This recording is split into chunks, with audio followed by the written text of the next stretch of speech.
ثقافتي ॾियारो उहो वॾे धाम में धूम सां मल्हाए पियो वञे।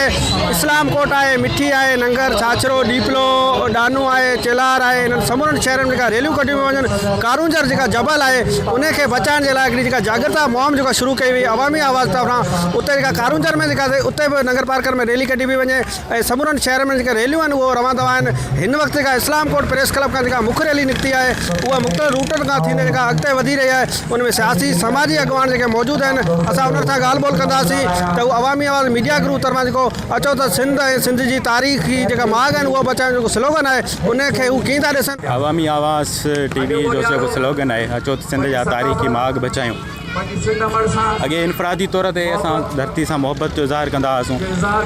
हिन दफ़े सिंधी मीडिया जो जेको मुस्बत अमल आहे, मुस्बत क़दम आहे, उहो इहो थियो आहे जो सॼी सिंधी मीडिया हिकिड़े ॾींहं जो ऐलान कयो आहे। हीउ सिलसिलो जेको शुरू थियो हुयो जो सिंधी मीडिया खे जस ॾिया थो, ख़ुसूसन अवामी आवाज़ टीवी ऐं अवामी अख़बार खे जिन सिंध जे हवाले सां मुकमल तौर ते सकाफ़त खे बहितरीन नमूने सां उजागर कयो आहे। असांजी सिंधी सकाफ़त सां मोहबत आहे ऐं असीं अमीर शाहूकार सकाफ़त जा वारिस आहियूं।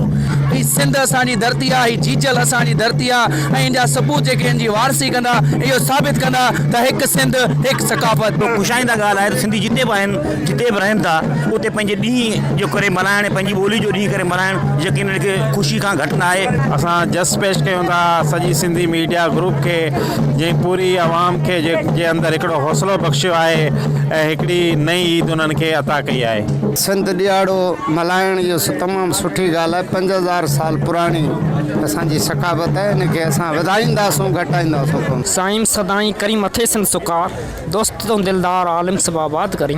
इहो जस सिंधी मीडिया खे वञे थो, जंहिं असांजे सिंधी कल्चर ऐं सिंधी वरसनि खे बचाइण लाइ पहिरियों क़दम खयो ऐं हाणे उहो हलंदो पियो अचे। असांजो क़ौमी काज आहे, असांजी दीवाली ईद खां बि इहो वधीक आहे। गॾिजी करे हिकु ॾियारो मिलाइण ते असीं सिंध मीडिया खे मुबारकबाद पेश कयूं था। ऐं सभिनी सिंध वासियुनि खे सिंध जे ॾियारे ते लख लख वाधायूं चवां थो। जेसि ताईं असां सिंधियुनि जे सिसी में साथ असां सिंधड़ी तोजूं हकलूं ऐं हुकरा क़ाइम ऐं दाइम हूंदा।